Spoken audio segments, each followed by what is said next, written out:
Bienvenue à un nouvel épisode de Parlons Reprenariat.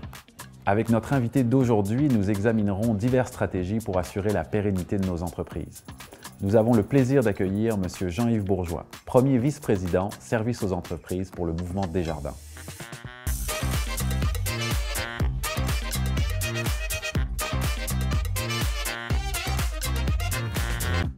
Jean-Yves, très content de te recevoir pour notre balado Parlons Reprenariat. D'emblée, je ne peux pas passer sous silence le contexte d'incertitude économique que l'on est en train de vivre au Québec avec l'éventuelle imposition des tarifs douaniers par notre partenaire, notre principal partenaire commercial.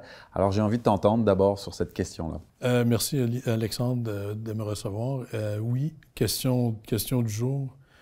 Question que tout le monde a sur les lèvres, qu'est-ce qui va se passer s'il y a des tarifs douaniers de l'importance qui ont été annoncés? Je dirais, chez Desjardins, on a une posture qui est quand même assez apaisante. On essaie de dire, on va calmer le jeu, là, parce que franchement, rien ne sert de s'exciter tant que les tarifs n'ont pas pris effet ou n'ont pas été annoncés, parce que des fois, c'est dans l'univers qu'on vit présentement, c'est deux choses différentes. C'est sûr que des tarifs de 25 % ça va avoir un impact sur l'économie. On dit souvent, il y a 3 facteurs qui vont jouer sur l'impact. C'est la durée des tarifs, l'ampleur des tarifs, le 10 ou le 25 % et l'étendue, l'ensemble des industries ou quelques secteurs. La façon qu'on le voit, c'est qu'il ne pourra pas avoir des tarifs de 25 % sur une étendue large de secteurs pendant une grande durée. Donc, c'est sûr qu'il va y avoir un impact à court, moyen terme sur la croissance économique, sur certains secteurs, les secteurs visés.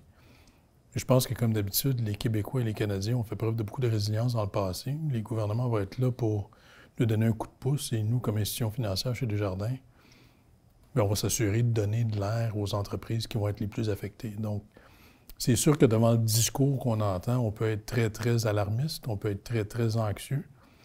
Mais comme je disais, il faut le prendre une étape à la fois, voir vraiment ce qui va arriver, puis on le gérera, avec les clients, les membres clients de Desjardins et de toutes les autres institutions financières. Puis le gouvernement va être là pour assurer une certaine stabilité.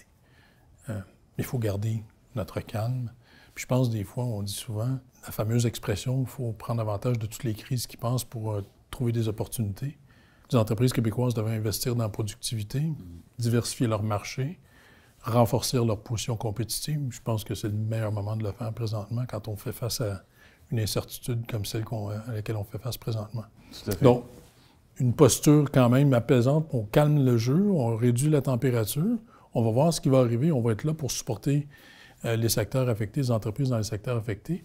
Puis je pense que les gouvernements vont s'assurer aussi de donner un support qui va être quand même assez important dans le contexte de ce qu'on s'attend à ce qui va arriver. Jusqu'à quel point tu penses le contexte va affecter le reprenariat, que ce soit du côté des cédants ou des repreneurs? Est-ce que tu penses que le contexte un peu d'incertitude dans lequel on vit peut avoir un impact? C'est sûr que dans un contexte d'incertitude, les valorisations risquent d'être un petit peu différentes. Tout le monde va approcher une entreprise qui a une proportion importante de ses revenus à l'exportation aux États-Unis avec un petit peu plus de prudence. Je pense qu'il faut être patient dans le contexte actuel. C'est sûr que si on est pressé de vendre une entreprise, puis il y a ce jeu-là qui joue sur la valorisation ou la confiance des repreneurs dans la pérennité de l'entreprise, ça peut jouer sur les processus. Sur le processus de vente ou de reprenariat ou sur l'ensemble des démarches qu'on voit dans le marché. Cependant, la majorité des entreprises qui exportent aux États-Unis, là je dis la majorité, ont quand même des forces intrinsèques importantes. Elles ont innové, elles ont diversifié leur marché, elles ont un avantage compétitif. Il faut toujours replier sur ces facteurs qualitatifs-là quand on fait face à des crises de même, plutôt qu'à des facteurs quantitatifs pour débattre de la pérennité d'une entreprise. Je pense qu'il faut revenir à ces critères-là qui nous font dire peut-être qu'il y a de l'incertitude, peut-être que ça affecte la valeur économique. Cependant, les entreprises ont des avantages à ce niveau, puis se replier sur des valeurs sûres qui vont quand même faire que les processus qui sont en cours ou ceux qui risquent de débuter vont pouvoir continuer dans le temps puis mener à des transactions qui vont être bonnes pour le repreneur et bonnes pour le cédant. Desjardins s'intéresse au reprenariat, le mouvement Desjardins s'intéresse au reprenariat depuis plusieurs années, évidemment. Peux-tu nous en parler un petit peu? Qu'est-ce qui est important pour votre groupement? C'est une super bonne question, Alexandre. On a Desjardins, on est présent dans toutes les régions du Québec. On le sait, Desjardins, c'est une institution financière qui est très ancrée dans les communautés. On le voit, l'impact de ces entreprises-là, petites et moyennes, dans ces communautés-là à travers le Québec. Et quand on s'intéresse au reprenariat, c'est qu'on veut que les entreprises restent ou demeurent dans leur région, dans leur communauté, et continuent à avoir du succès dans leur communauté pour faire vivre l'économie du Québec. Donc, nous, on est très, très interpellés par tout ce qui est reprenariat d'entreprise, parce que, justement, c'est la continuité du développement des communautés au Québec et de l'économie à plus grande échelle au Québec. Une des choses qu'on a vues dans le temps, puis qui nous interpelle aussi beaucoup, c'est que tu le sais très bien, là, mais pour beaucoup de gens, l'électrochoc que ça cause à l'interne, avec les fournisseurs, avec les clients, dans tout l'écosystème de l'entreprise, quand c'est mal géré, ça peut avoir un impact durable. Nous, on essaye d'éviter ça. On essaye d'amener les gens à planifier beaucoup plus en amont pour s'assurer que cet impact-là, il est plus contrôlé et que la communauté, l'entreprise et son écosystème vont pouvoir continuer à avoir du succès dans le temps et pas sortir du processus un petit peu avec des morceaux en moins, là, si on peut dire comme ça. Je sais qu'on a échangé plusieurs reprises sur ce sujet, puis tu le sais très bien, je pense que les cédants ont parfois de la difficulté à annoncer le fait qu'ils veulent transférer ou qu'ils veulent vendre. On appelle ça chez nous même, on utilise l'expression « c'est un marché opaque ». Comment on fait pour développer cette culture du reprenariat, essayer de lutter contre cette opacité du marché qui empêche nos repreneurs québécois de pouvoir faire des offres, qui empêche de pouvoir s'organiser et favoriser, en tout cas, donner le plus de chances que nos fleurons restent ici? Bien, c'est un très, très bon point. Ce qu'on appelle la pudeur des cédants, là, il y a 3-4 facteurs qui sont en arrière de ça. Un, on pense souvent que céder son entreprise, ça peut être un désavantage compétitif dans un marché qui est très fluide, là, qui bouge vite, là, presque comme présentement. Fait que les gens vont garder une gêne pour en parler trop ou trop ouvertement. Ils ne veulent pas faire peur à leurs employés. C'est un processus qui peut amener une certaine instabilité. Et surtout, les gens ne pensent pas qu'ils ont besoin de planifier d'emblée si longtemps d'avance que ça. Fait que nous, ce qu'on fait chez Desjardins, et puis vous le faites aussi chez vous, Alexandre, c'est s'assurer que les entrepreneurs, les cédants, comprennent qu'on crée de la valeur dans le temps à créer un processus planifié longtemps d'avance. Plus c'est planifié longtemps d'avance, moins de gens le savent parce que ça s'imbrique dans le processus opérationnel de planification stratégique d'une entreprise. Donc, c'est pas une affaire qui arrive 18 mois avant le fait, c'est quelque chose que si on le planifie 3-5 ans avant, c'est comme imbriqué dans le tissu social de l'entreprise. Les gens pensent comme ça, il faut voir à la succession, il faut s'assurer qu'il y a une vie après le fondateur ou le propriétaire présent. Puis quand on met ça en amont, beaucoup plus en amont que ça, les gens s'habituent à cette pensée-là, puis plus personne ne voit ça comme étant un avantage compétitif, un avantage qui peut jouer pour la compétition, faire peur aux employés.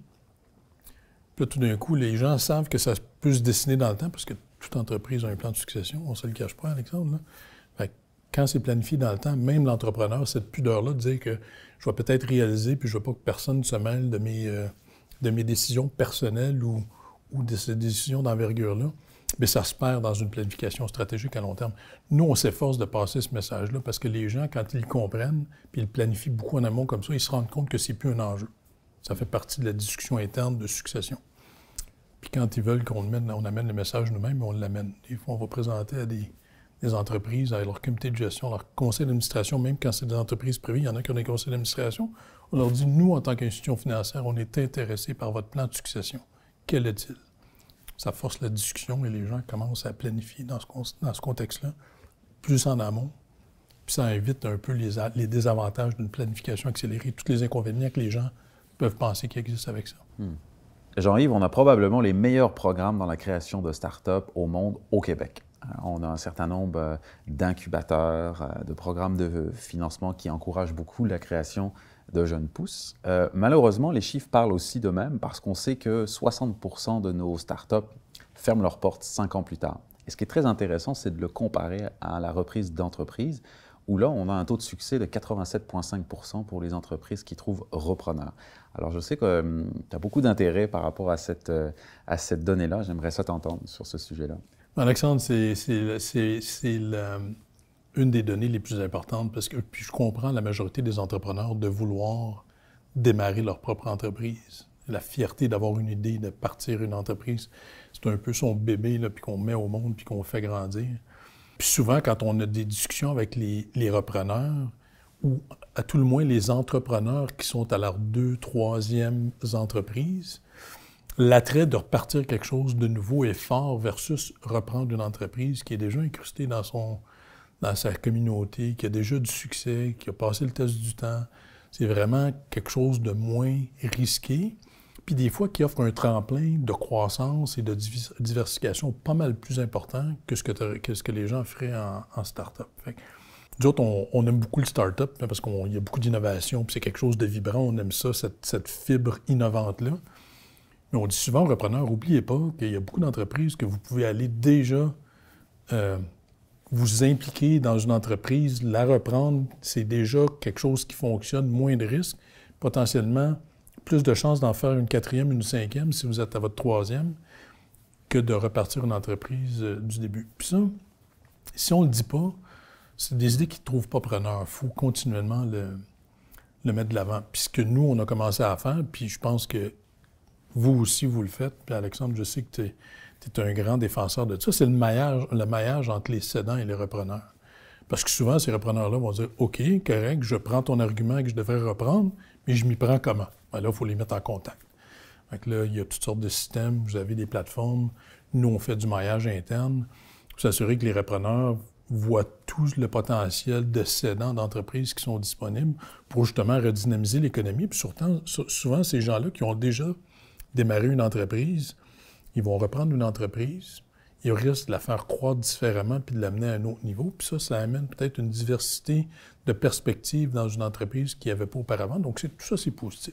Puis là, je vais un petit peu plus loin, parce que souvent, ces repreneurs-là, puis c'est un point super important, parce qu'on parle souvent du manque de relève. En fait, tout le monde sait qu'il n'y a pas un manque de relève. Il y a un manque de planification de la relève. Puis la relève, souvent, elle est à l'intérieur de l'entreprise. Mais les gens ne le voient pas. Ils ne valorisent pas ou ne voient pas leur gestionnaire comme potentiellement pouvant être le chef de la direction ou le propriétaire en partie ou en totalité d'une entreprise. Ces repreneurs-là peuvent aider. Ces entrepreneurs-là, repreneurs-là, qui viennent de l'externe, peuvent aider justement ces gestionnaires-là à s'élever dans l'entreprise et en étant actionnaire minoritaire ou majoritaire, et prendre une position dans l'entreprise et la propulser avec l'aide de ces repreneurs-là ou ces entrepreneurs-là qui veulent souvent partir leurs propres entreprises. Puis là, je touche sur le reprenariat d'employés ou de gestionnaires existants. Souvent, là, puis je sais que vous le constatez aussi, les meilleurs éléments d'une entreprise sont immédiatement sous le propriétaire cédant. Des fois, ce n'est pas reconnu, mais nous, comme institution financière, qui est souvent des partenaires financiers de ces entreprises-là, on le voit. Les gestionnaires qui sont la couche immédiatement en dessous du propriétaire, ce sont eux qui sont les chefs des opérations, chefs de la direction financière, des gens en ressources humaines, en stratégie, du monde hyper bien établi, du monde ferré, qui sont capables de prendre la relève de ces entreprises-là. Puis c'est là qu'il faut aller chercher une bassin de repreneurs aussi, là, dans ces gestionnaires-là, dans les entreprises existantes. Difficile de voir ça des fois quand on est propriétaire, mais nous, comme partenaires financiers, on le voit souvent, puis on essaie de promouvoir cette vision-là. Jean-Yves, on arrive pratiquement à la fin de notre échange. Question bonus pour toi, si tu avais une baguette magique, par exemple, et que tu voulais faire quelque chose de particulier pour le Québec, pour le reprenariat, qu'est-ce que tu ferais? Qu'est-ce que tu mettrais en place? De valoriser, que les gens valorisent l'entrepreneuriat de création d'entreprise au reprenariat au même niveau. Puis qu'on voit plus de repreneurs ou d'entrepreneurs québécois s'investir dans le reprenariat d'entreprises québécoises qui vont changer de main dans les prochaines années parce que les statistiques, vous les avez, sont immenses. Là, il y a combien? Il y a 2000 milliards de dollars d'entreprises qui vont changer de main dans les prochaines années. Que ces entrepreneurs-là deviennent repreneurs puis qui croient vraiment à cette formule-là de faire prospérer le Québec en reprenant les entreprises ou à tout le moins les gardant en opération ici, dans leur communauté, pour favoriser le développement socio-économique du Québec. Moi, si j'avais une baguette magique, je m'assurerais que tout le monde réalise l'importance de cet enjeu-là. Jean-Yves, merci beaucoup d'avoir participé à notre balado et de nous avoir partagé ton point de vue sur le reprenariat aujourd'hui. C'était un vrai plaisir. Alexandre, merci de m'avoir reçu. Le plaisir était le mien. Merci encore.